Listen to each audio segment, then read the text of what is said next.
즐거움이 되었사오니 오 만군의 주 하나님이여 오 만군의 하나님이여 나는 주의 이름으로 불리나이다.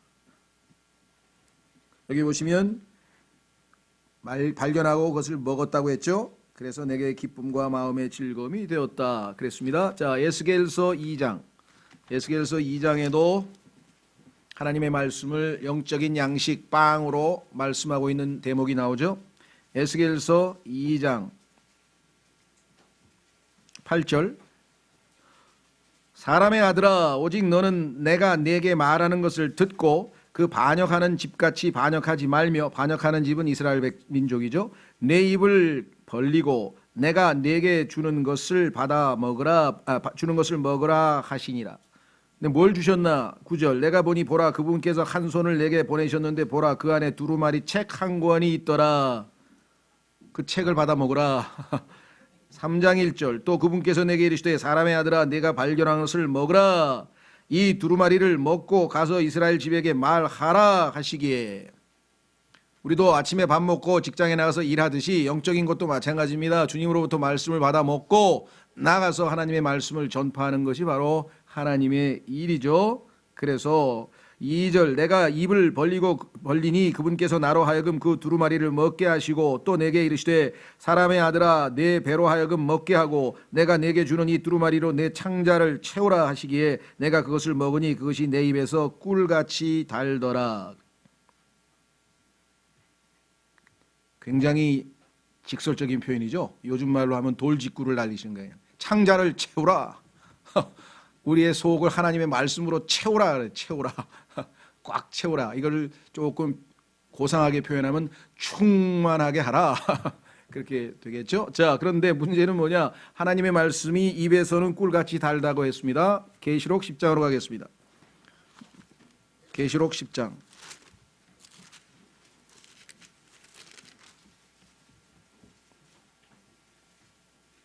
예수 그리스도께서 우리의 생명의 빵이요 우리의 영적인 양식이요 참으로 우리를 충만케 하고 우리를 배부르게 하고 우리를 기쁘게 하고 행복하게 해주지만 문제는 그것이 우리 안에서 소화되고 체험되어서 내 것이 되려면 쓰라린 과정이 필요하다. 이것을 우리가 소화의 과정인데요. 계시록 10장 9절.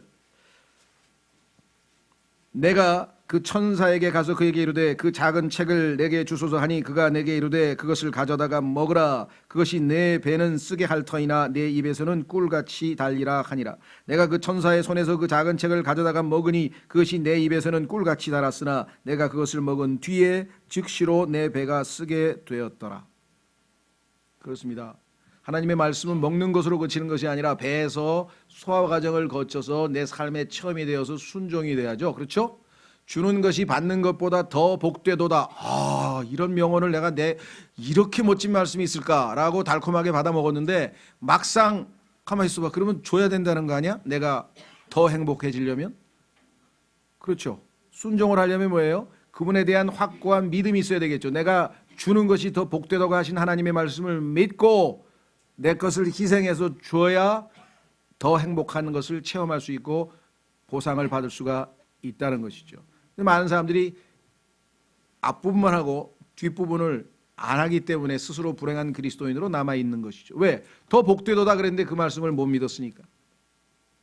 두 번째, 예수 그리스도는 신랑 되신 분이시라 이렇게 얘기를 했네요. 자, 요한복음, 마태복음도 있지요. 마태복음 거기 나와 있는 것처럼 9장 15절로 가보겠습니다. 마태복음 9장 15절에 예수 그리스도께서 신랑이라는 것을 침례인 요한의 입을 통해서 우리가 배웠습니다. 예수님은 이 땅에 또 다른 칭호가 하나 있는데 신랑 되시는 분이시구나. 마태복음 9장 15절. 예수님께서 그들에게 이르시되 신랑이 혼인방 아이들과 함께 있을 동안에 죄송합니다. 그들이 애곡할 수 있겠느냐? 그러나 날들이 이르러 그들이 신랑을 빼앗기리니 그때는 그들이 금식할 것이니라. 예수님께서 십자가에서 죽으실 것을 암시하는 말씀이죠. 예수님은 자신이 신랑이라고 소개를 했고 또 침례인 요한도 요한복음에서 소개를 한 바 있습니다. 자, 시편 19편 5절에 가면 이 신랑이 셋째 하늘에서 지금 신부가 오기를, 신부를 만나기 위해서 대기하고 계신 모습을 이렇게 묘사했습니다. 시편 19편 5절.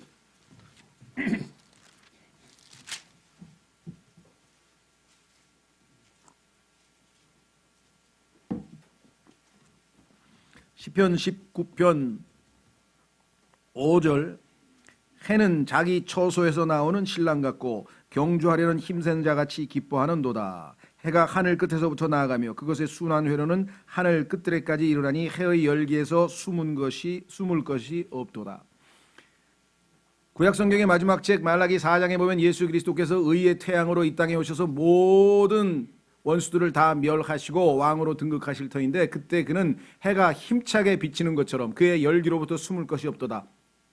모든 것들을 다 태워버리시는 강력한 심판주로 오시게 되는데, 그러나 그분은 갓 결혼을 한 새신랑이시다 이 말이에요. 왜? 셋째 하늘에서 어린 양 혼인식을 마치고 나서 지상에 내려오시기 때문에 그분은 침소에서 나오는 신랑 같은 모습을 하고 계신다고 성경에 말씀을 했습니다. 자, 고린도후서 11장 2절. 고린도후서 11장 2절에 가시면 예수 그리스도는 우리의 신랑이신데 남편이라 그랬어요. 자, 우리 한국적 정서에 따르면 신랑은 지금 아직 결혼하기 전에, 결혼하면 그 다음부터 남편 이렇게 되죠. 그런데 성경은 안 그래요. 성경은 약혼만 해도, 즉 정혼만 해도 남편이라고 부릅니다. 그래서 요셉이, 그렇죠, 마리아와의 그 정혼 관계에 있을 때에도 남편이란 이름으로 불려요. 훨씬 더 성경적 개념이죠. 그렇죠? 그러니까 우리는 뭐 약혼 아직 정식으로 결혼 안 한 거니까 법적으로야 뭐 그렇게 될지 모르지만 하나님의 기준에 따르면 결혼하기로 서로 둘이 마음으로 약조했으면 그때부터 서로 남편과 아내라고 불리운다는 사실을 성경적으로 기억하셔야 됩니다. 자, 고린도후서 11장 2절. 내가 하나님께 속한 질투로 너희에 대하여 질투하노니 이는 내가 너희를 순결한 한 처녀로 그리스도께 드리기 위해. 주님의 몸된 교회 안에 속한 모든 구원받은 사람들은 단체적으로 집합적으로 한 처녀입니다. 신부의 일원이죠. 우리가 신부가 아니라 우리는 신부의 한 지체입니다. 신부는 여러 사람이 한 몸으로 이루어지게 되는데, 한 남편에게 너희를 정혼시켰기 때문이라. 그런데 너희가 그 정혼하신 남편 되신 분을 멀리하고 그 남편에게서 마음이 멀어져서 다른 예수, 다른 영, 다른 복음을 찾으니 내가 얼마나 질투가 나겠느냐. 이렇게 해서 지금 강력한 경고를 하고 있죠. 3절. 그러나 뱀이 자기의 간교함으로 이브를 속인 것 같이 어떤 방법으로든 너희 마음이 그리스도 안에 있는 단순함에서 떠나 부패될까 내가 두려워하노라. 만일 누가 가서 우리가 선포하지 아니한 다른 예수를 선포하거나 혹은 너희가 받지 아니한 다른 영이나 너희가 수용하지 아니한 다른 복음을 받게 할 때 너희가 그를 잘 용납하는도다. 영적으로 어린 아이들이 마귀의 계획에 속아서 참 신랑도 못 알아보고 참 복음도 못 알아보고 참 성령도 못 알아보고 미혹되어, 그렇죠, 마음을 빼앗긴 상태, 첫사랑을 버린 상태에 대해서 강력한 질투를 말씀하고 있죠. 구약 성경에서도 말씀하셨습니다. 나 주는 질투하는 하나님이라. 그죠? 나 주는 질투하는 하나님이라. 하나님께서는 자신이 우리를 사랑하신 만큼 우리가 절대적인 사랑을 그분께 드릴 것을 원하지 적당하게 양다리 걸치거나 미지근한 사랑을 원치 아니하신다라고 성경에 말씀을 했습니다. 자, 여기서 우리는 한 가지 주목해야 합니다. 많은 그리스도인들은 너무나 과거 지향적인 것 같아요. 과거. 예수 그리스도를 처음 만났던 그 순간, 그렇죠? 그때 여러분과 저의 신부는 죄인이었습니다. 성경적으로 표현하자면 세상에 속해 있었습니다. 하나님께서 세상을 이처럼 사랑하사 독생하신 아들을 주셨다 했을 때 우리는 세상이었습니다. 세상은 구원받지 않은 사람들의 무리를 얘기하는 겁니다. 여전히 그 사랑에 갈급하면 안 되죠. 그 사랑은 이미 받았어요. 십자가에서 이미 주어졌어요.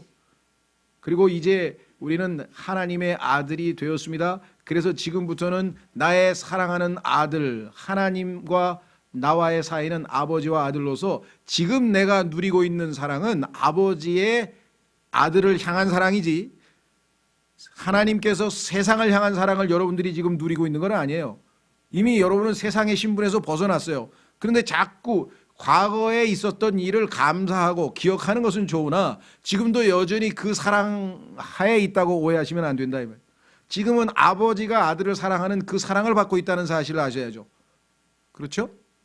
다른 종류의 사랑을 하나님께서 세상을 향한 사랑과 아들을 향한 사랑이 어찌 같을 수 있겠느냐 이 말이죠. 훨씬 더 깊이 있는 사랑을 여러분과 제가 누리고 살아야 합니다.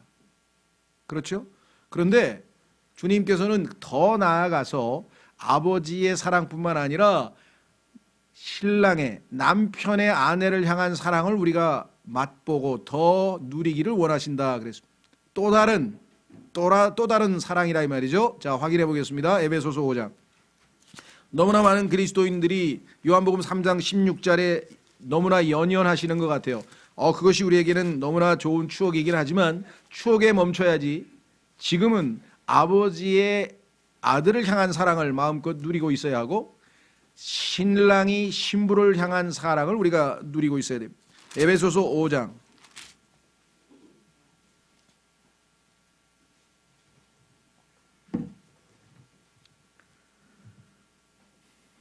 25절 에베소서 5장 25절 남편들아 너희 아내 사랑하기를 그리스도께서 교회를 사랑하사 교회를 위하여 자신을 주신 것 같이 하라. 여기서 교회는 요한복음 3장 16절에서 얘기하는 세상이 아닙니다. 여기는 신부를 얘기하는 것이에요. 창세기 2장에서 아담이 죄를 짓기 이전에 창세기 3장 타락 이전에 하나님께서 아담의 배필로 주신 아내 이브를 죄와 상관없이 사랑했죠. 죄와 상관없이 죄인을 사랑하신 게 아닙니다. 신부를 사랑하신 것이에요. 그렇죠? 그래서 내 살 중에 살이 없, 내 뼈 중에 뼈라. 완전히 자기와 연합한 하나로서의 그렇죠? 존재로 대해 주신 것입니다. 이 땅에서 우리가 예수 그리스도를 이와 같이 신랑으로서 사랑하고 있느냐? 그것을 우리가 스스로에게 물어야 합니다. 자, 신랑 되시는 분은 지금도 신부가 항상 정결하게 되기를 원하죠. 예수 그리스도의 피로 이미 정결하게 되었지만 날마다의 삶에서 매일매일의 삶에서 베드로의 발에 먼지가 묻듯이 흙이 묻듯이 우리가 번제단에서 물두멍으로 가는 사이에 바닥에 흙이 묻듯이 이 땅에서의 우리는 계속해서 여러 가지 것들로 지금 오염되고 더럽혀지고 있습니다. 그래서 주님께서는 신랑께서는 신부를 날마다 정결하고 거룩하게 하기 위해서 말씀의 물로 씻어주신다라고 했습니다. 물은 주셨는데 씻기는 여러분이 씻어야죠. 그렇죠? 자, 26절 에베소서 5장 26절 이것은 그분께서 말씀을 통해 물로 씻음으로 교회를 거룩히 구별하시고 정결하게 하려 하심이요 또 그것을 점이나 주름이나 그런 것이 없는 영광스러운 교회로 자기를 위해 제시하려 하심이요 교회가 거룩하고 흠이 없게 하려 하심이라. 예수 그리스도께서 신랑께서 하늘에서 신부를 데리러 오시는 그 휴거 때에 정결한 신부를 만나기 위해서 지금도 계속해서 말씀의 물로 정결하게 씻고 계신다라고 말씀을 했습니다. 그래서 우리는 매주 나와서 하나님의 말씀을 듣습니다. 개인적으로 성경을 읽습니다. 또 여러 가지 형태로 하나님의 말씀의 물로 씻습니다. 그렇죠? 자, 그래서 우리는 신부를 향한 신랑의 사랑, 예수님은 우리의 신랑 되신 분이시다. 이것을 조금 더 깊이 이해하셨으면 좋겠다. 자, 세 번째는 예수 그리스도의 타이틀 중에 하나가 영광의 광채라는 표현이 나와요. 영광의 광채, brightness라고 하는데요. 자, 히브리서 1장 3절. 히브리서 1장 3절에 예수 그리스도의 타이틀 중에 하나가 하나님의 영광의 광채라 이렇게 얘기했습니다.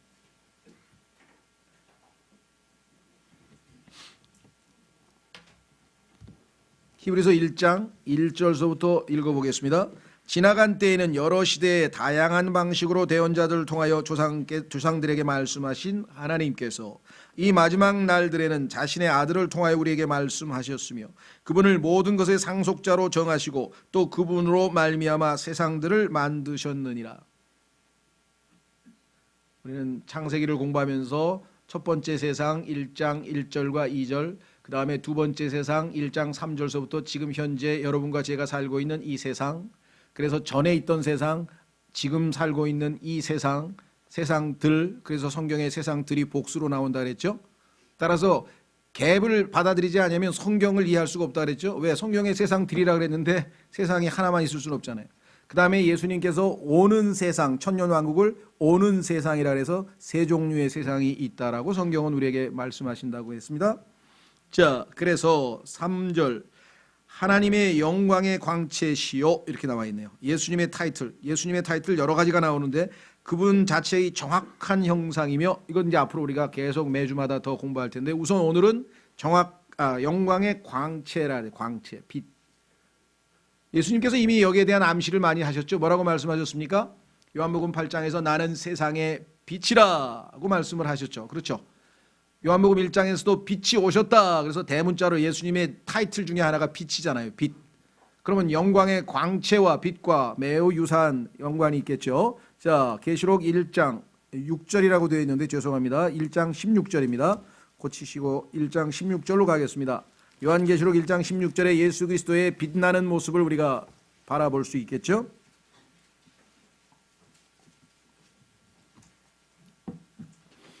예수 그리스도께서 부활하셨는데 그 부활하신 예수님, 영광을 받으신 예수님은 어떤 모습을 가지고 계실까? 그것은 지금 현재 요한계시록 1장서부터 읽으면 지금 현재 셋째 하늘에 계신 예수님의 모습을 우리가 볼 수 있습니다. 자, 13절서부터 보십시오. 요한이 부활하신 셋째 하늘에서 자신을 보여주시는 예수님을 봤는데 그 일곱 등잔대의 한가운데에서 사람의 아들 같으신 분께서 발까지 내려온 옷을 입고 가슴에 금띠를 두르고 계시더라. 금 등잔대는 20절에 가니까 일곱 교회라고 했습니다. 교회의 한가운데에서 교회를 다스리고 계시는 예수 그리스도의 모습이 지금 나와 있죠. 자, 금띠를 두르고, 이것 자세히 여기서 해석하기는 어렵고요. 읽어갑니다. 그분의 머리와 머리털은 양털같이 희고 눈같이 희며 그분의 두 눈은 불꽃 같고 그분의 두 발은 용광로에서 달군 듯한 정죄된 놋 같으며 그분의 음성은 많은 물들의 소리와도 같고 그분의 오른손에는 일곱 별이 있으며 그분의 입에서는 양날 달린 날카로운 검이 나오고 이 양날 달린 날카로운 검을 가지고 이 땅에 있는 모든 원수들을 아마겟돈 전쟁에서 멸하신다고 계시록 19장에 되어 있죠. 그런데 알고 보니까 그것은 실제 불보다는 그분의 입에서 나오는 양날 달린 말씀의 칼일 가능성이 높다. 성경에 보니까. 자, 다시 내려갑니다. 그분의 용모는 뭐라 그랬습니까? 해가 세차게 빛나는 것 같더라. 그렇습니다. 그분은 하나님의 영광의 광채이시기 때문에 그야말로 빛으로 가득 차 있습니다. 그래서 마지막 순간에 계시록에 가면 더 이상 빛이 필요 없다. 그래서 해가 필요 없다. 왜? 그분 자체가 하나님의 영광의 광채이기 때문에 그분 자체가 발산하는 빛으로 이 땅에서는 더 이상 어둠이 존재할 수 없다는 것이죠. 계시록 21장 23절. 계시록 21장 23절. 물론 그때 해와 달이 형식적으로 존재는 하지만 그 해와 달은 지금처럼 빛을 비추는 기능을 하는 것이 아닙니다. 왜? 더 이상 그런 빛은 필요 없다라고 성경에 써 있어요. 영광의 광채가 이 지상에서, 그렇죠, 또 새 예루살렘에서 거하고 계신데 뭐하러 이 땅에 계시지 않을 때 일시적으로 빛을 비추기 위해서 해와 달을 만드신 것이 역할을 할 필요가 있겠느냐. 계시록 21장 23절 그 도시는 해와 달이 안에서 비출 필요가 없었으니 이는 하나님의 영광이 그 도시를 밝혀주었고 어린 양께서 그 도시의 광채이시기 때문이라. 그렇습니다. 예수 그리스도는 빛이십니다. 따라서 어둠 가운데 여러분과 제가 있다면 결코 주님과 교제할 수가 없어요. 빛과 어둠은 동시에 공존할 수 없다는 것을 여러분들이 너무나 잘 알고 계시잖아요. 자, 골로새서 1장 13절로 가면 그렇기 때문에 여러분과 저와 교제하시려면 여러분과 저의 안에 있는 모든 어둠을 몰아내셔야 합니다. 여러분과 저를 어둠의 왕국에서 건져내셔서 빛의 왕국으로 옮기셔야 교제가 가능하죠. 골로새서 1장 13절. 골로새서 1장 13절.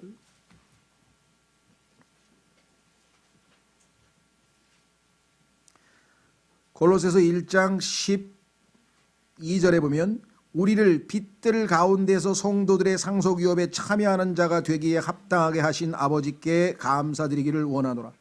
이제 우리는 어둠이 아니라 빛 가운데에서 성도들의 상속 유업에 참여하는 자가 되었다.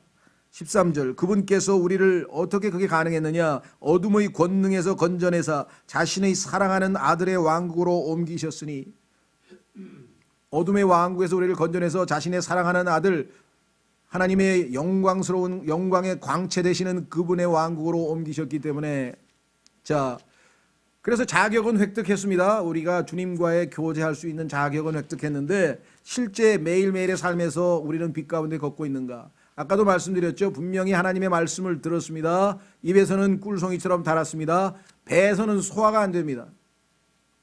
소화가 안 되면 그 음식은 우리에게 아무 역할을 못하는 거죠. 소화가 되고 대장으로 내려가서 몸에 흡수가 돼야 그 음식의 영양분이 우리 몸의 일부가 되는 거예요. 그러면 우리는 예수 그리스도처럼 변화되는 거예요. 근데 순종을 안 하고 실천을 하지 않으면 그 음식은 그냥 먹고 달콤하게 먹는 것으로 끝나버렸다는 것이죠. 마찬가지로 우리가 빛의 왕국으로 옮겨왔지만 우리가 매일매일의 삶에서 빛 가운데 걷지 않으면 하나님 예수 그리스도와 교제가 될 수 없다. 그래서 많은 그리스도인들이 불안하다, 불편하다, 평안이 없다. 왜? 어둠 가운데 계속해서 있으니까. 자, 확인해 보겠습니다. 요한일서 1장. 요한일서 1장.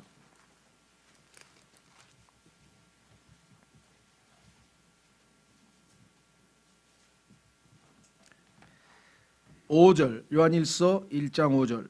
그런즉 우리가 그분에게서 듣고 너희에게 밝히 드러내는 소식이 이것이니 곧 하나님은 빛이시요 그분 안에는 전혀 어둠이 없다는 것이라. 만일 우리가 그분과 교제한다고 말하며 어둠 가운데 걸으면 우리가 거짓말하고 진리를 행하지 아니하느니라. 그러나 그분께서 빛 가운데 계신 것 같이 만일 우리가 빛 가운데 걸으면 우리가 서로 교제하고 또 그분의 아들 예수 그리스도의 피가 모든 죄에서 우리를 깨끗하게 하시느니라. 우리가 빛 가운데 있으면 우리의 어둠 가운데 있는 많은 모습들이 보이게 되고 그 모든 것들은 주님의 보배로운 피로 얼마든지 정결하게 해서 주님과의 교제가 회복될 수 있다. 자, 그래서 우리는 영광의 광채이신 예수님을 봤고요. 자, 그 다음에 영어 철자로 C로 시작되는 첫 번째 예수님의 타이틀은 대장입니다. 캡틴. 확인해 보겠습니다. 히브리서 2장 9절. 하나님께서 예수 그리스도의 타이틀 중에 하나가 캡틴이라네. 캡틴.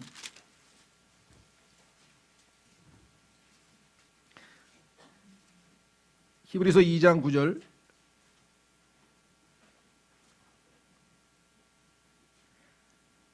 예, 2장 9절, 10절. 10절에는 타이틀이 10절에 있습니다. 9절부터 봅니다.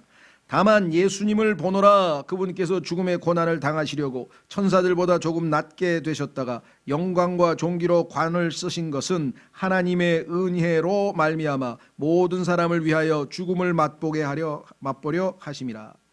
자신을 위해 모든 것을 존재하게 하시며 또 자신으로 말미암아 모든 것을 존재하게 하시는 그분께서 많은 아들들을 영광으로 데려가시는 일에서 그들의 구원의 대장을 고난들을 통해 완전하게 하심이 합당하도다. 여러분들, 지휘관이라고 하는 것은 자기가 앞장을 서야 지휘관이죠. 그렇죠? 예수 그리스도께서 앞장서서 먼저 전쟁터에 나가셔야죠. 그렇죠? 예, 여호수아처럼. 자, 그래서 예수 그리스도의 이름 중에 하나가 캡틴이라고 그랬는데요. 이 캡틴이란 단어는 약간 일반적으로 이 배에서 선장이라는 뜻으로 쓰이고 육군으로 치면 육군 대위가 캡틴인데, 그러나 우리는 사령관 또는 대장, 그렇죠? 최고라는 뜻으로 우리가 캡틴이란 말을 쓰죠. 그런 의미로 여기서는 쓰인 것입니다. 자, 그래서 이 캡틴이 예수 그리스도라는 것을 어떻게 알 수 있는가? 구약 성경에서 단서를 찾을 수 있어요. 여호수아에게 나타나신 예수님께서 자신을 내가 하나님의 군대 대장이다 라고 소개를 했죠. 자, 여호수아 5장으로 가겠습니다.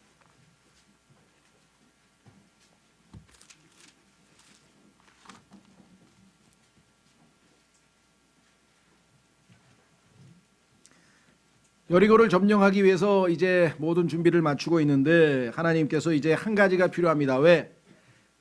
이 모든 일을 주관하시는 분은 주님이세요. 주님께서 앞장서셔서 전쟁에 나가야 예수님의 타이틀 중에 하나가 Man of War, 용사, 전쟁의 사람인, 전쟁에 능하신 분, 예수님을 소개할 때 그렇게 성경에 소개했는데 그분이 가셔야 마귀와의 전쟁에서 이길 수가 있겠죠. 그래서 예수님께서는 여호수아에게 자신을 계시하고 계십니다. 13절, 여호수아 5장 13절. 여호수아가 여리고 옆에 왔을 때 눈을 들어보니 보라, 한 남자가 칼을 빼어 손에 들고 마주 섰으므로 여호수아가 그에게 가서 그에게 이르되 너는 우리 편이냐 우리 대적들의 편이냐 하매 그가 이르되 아니라 나는 지금 주의 군대의 대장으로 왔느니라. 주의 군대의 대장으로 왔느니라 하니 여호수아가 얼굴을 땅에 대고 경배하며 그에게 이르되 내 주께서 자신의 종에게 무슨 말씀을 하려 하시나이까 하매 이분이 주님이시란 사실을, 여호와란 사실을 즉각적으로 여호수아는 알아보았죠. 주의 군대의 대장이 여호수아에게 이르되 네가 선 곳은 거룩하니 네 발에서 신을 벗으라 하매 여호수아가 그대로 행하니라. 여러분들 성경을 읽으면서 이게 또 갑자기 무슨 소린가? 그렇죠? 신발을 왜 벗었을까? 그래서 성경에서 단서를 찾아야 되겠죠. 예. 성경에 보면 구약의 율법에 이런 법이 있어요. 형제들 가운데 한 형제가 자녀를 낳지 못하고 아들을 낳지 못하고 죽어서 그렇게 되면 자신이 하나님으로부터 받은 유업, 땅을 하나님 주셨는데 그 땅을 물려줄 후손이 없잖아요. 우리 옛날 조선으로 치면 대가 끊기게 되잖아요. 그렇게 되면 그 유업을 그 집안에 계속 물려주려면 누군가가 아들을 대신 낳아주어야 되죠. 그렇죠? 그런데 하나님께서는 구약에서 다른 이방인이 하면 안 되고 자기 집안의 형제들 가운데 한 사람이, 그렇죠? 또는 친족, 형제가 없으면 제일 가까운 사촌이든 하여간 친족 중에 누군가가 그 미망인과 결혼을 해서 자식을 낳아서 그 죽은 남편에게 하나님이 주신 유업은 절대적으로 그 가문에서 영원히 상속되어져야 된다라고 하는 구약의 율법을 세워 놓으신 것이죠. 그렇죠? 예. 그래서 여러분 아시다시피 룻기에 보면은 룻이 나중에 보아스라고 하는 사람을 만나서 그 남편의 그 대를 잇게 되죠. 자, 그런데 문제는 뭐냐면 자기가 그 권리를 행사해야 되고 의무를 행사해야 되는데 자기가 원치 않을 경우에는 어떻게 하는가? 나는 그럴 능력이 안 된다. 난 그건 못하겠다라고 할 때에는 신발을 벗어서 던집니다. 신발을 벗어서 던지면 나는 무능하기 때문에 그 역할을 못하겠다. 그래서 다른 사람에게 양보하겠다. 이런 뜻이죠. 그렇죠? 그래서 성경에 보면은 이 신발을 던진다는 것의 기원을 잘 아셔야 시편에도 보면은 하나님께서 신발 벗어 던진다는 얘기가 여러 번 나와요. 그러니까 여기서도 무슨 뜻이겠어요? 너는 무능하다 이거야. 네가 지금 이 전쟁에 나와서 어떻게 이길 거냐 이거죠. 신발을 벗으라 이게. 군대 대장인 내가 앞장서서 나아가야 이 전쟁에서 이길 것이라 라는 것을 지금 가르쳐주고 있는 것이죠. 여호수아는 알아들었어요. 맞습니다 하고 잽싸게 벗었잖아요. 무슨 말인지 알았죠. 아, 제가 하는 것이 아니라 주께서 나가서 역사하셔야. 그래서 대장 되시는 분이 앞장섰다고 히브리서 6장에 보면 써있다 이 말. 그렇죠? 예. 그뿐만 아니라 히브리서 4장에 가면은 예수라고 되어 있어요. 여기는 분명히 여호수아인데 히브리서에서는 이 똑같은 상황인데 설명을 여호수아 그래. 왜? 여호수아는 히브리어고 히브리어 여호수아를 헬라어로 고치면 예수가 되는 거예요. 그러니까 예수나 여호수아가 같은 거예요. 따라서 구약에서 여호수아가 한 모든 것은 예수 그리스도께서 이 땅에 와서 영적으로 수행하실 일을 예표적으로 보여주고 있는 것이에요. 전쟁에 나가서 승승장구하는 여호수아가 영적 전쟁에서 우리의 구원의 대장이시여 군대의 대장 되시는 예수 그리스도를 보여준다 이 말이죠. 그 예수 그리스도를 모신다면 우리가 마귀와의 영적 전쟁에서 말씀의 검, 성령의 검도 있고 구원의 투구도 있고 진리의 허리띠도 있고 다 갖추고 예수 그리스도께서 앞장서서 싸우시는데 왜 전쟁에서 자꾸 지느냐 이 말. 충분히 이길 수 있겠죠. 예수님은 군대 대장이시다. 우리의 대장 되신다. 마지막으로 20번째 예수 그리스도의 타이틀은 그 유명한 그리스도입니다. 예수님의 타이틀, 가장 유명한 타이틀은 그리스도시죠. 확인해 보겠습니다. 요한복음 1장 41절. 요한복음 1장 41절.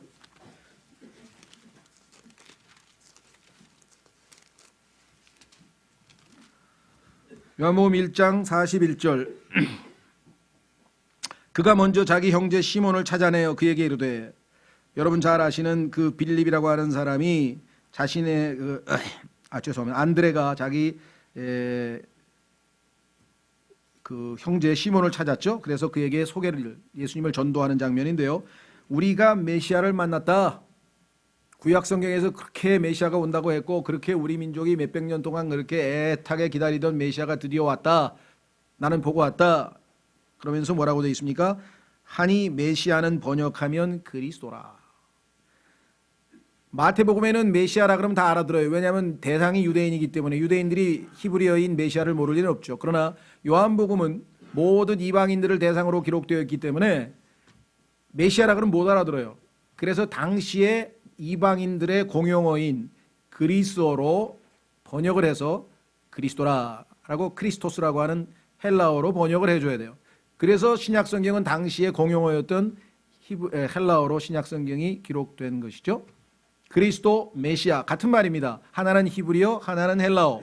그거를 영어로도 크리스토스라고 하는 헬라어를 영어식으로 크라이스트라고 했고 그거를 한국식으로 그리스도라고 했고 그것을 한문식으로 기독교 할 때 기독이라고 했고 이렇게 해서 다 같은 내용이죠. 의미가 알아야죠. 의미. 타이틀만 알면 안 되고 그 타이틀이 의미하는 바가 뭐냐? 그것은 기름 부음을 받은 자라는 뜻입니다. 기름 부음을 받은 자. 기름 부음을 왜 했겠습니까? 하나님께서 우리도 뭔가 임명장을 주는 거나 마찬가지죠. 그것은 뭐냐? 하나님의 목적과 계획을 성취하기 위해서 임명받으신 분이에요. 온 우주에서 하나님께서 수행코자 하는 그 영원한 하나님의 뜻을 수행하는데 총 책임자로 임명받으셨다. 그런 뜻입니다. 그게 메시아, 그게 그리스도예요. 그러니까 온 우주의 최고 책임자가 그리스도예요.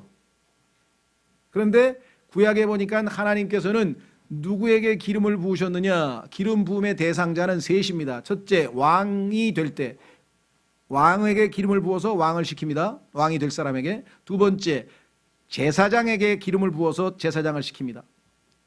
세 번째, 특히 대제사장. 세 번째, 대언자를 임명할 때, 하나님의 대언자를 임명할 때 기름을 붓습니다. 예수 그리스도께서는 이 땅에 대언자로 오셨습니다. 그리고 대언자가 가는 길, 십자가의 길, 죽음의 길을 택하셨고 지금 현재 예수 그리스도께서는 대제사장으로 셋째 하늘에서 지금 현재도 기름 부으신 바 그리스도의 직무를 수행하고 계시고 그리고 그분께서는 마지막 이제 이 땅의 왕으로서 마지막 메시아로서의 마지막 그리스도의 직무를 수행하기 위해서 이 땅에 왕으로 다시 오실 것이다. 이렇게 성경에 되어 있습니다. 이 그리스도라고 하는 이름, 이 타이틀 속에 하나님의 모든 계획이 들어있고 이미 예수님은 과거에 대언자로서의 직무를 마치셨고 지금 현재 셋째 하늘에서 여러분과 저를 위해서 중보자로서 대제사장의 직무를 수행하고 계시고 하나님의 경륜에 따라 마지막 이 땅에 지상으로 재림하실 때에는 왕으로서 이 땅에 오실 것임을 말씀하죠. 온 우주에 하나님의 그렇죠. 모든 행정과 하나님의 통치의 최고 책임자이신 그리스도, 그분이 바로 예수님이셨다. 예수님은 그리스도라고 하는 메시아라고 하는 타이틀을 가지고 계신 분이시다. 놀라운 사실은 이 예수 그리스도께서 우리와 그렇죠? 여러분과 저를 사랑하셔서 자신의 생명을 내어주고 우리를 핏값으로 사시고 우리와 함께 하나님을 기쁘시게 하는 그와 같은 삶을 영원토록 살기를 원하신다는 것입니다. 그 예수 그리스도가 이 어마어마하신 분이 여러분과 저를 사랑하셨고 지금은 신부로서 더 애타게 아주 애정을 가지고 우리를 사랑하고 계시고 우리를 돌보고 계시고 그와 같은 분이 예수 그리스도 우리 주님이시라는 사실을 이 시간 기억하시는 시간이 됐으면 좋겠습니다. 이 시간에 우리 홍용만 형제님 나오셔서 빵을 위해서 기도하고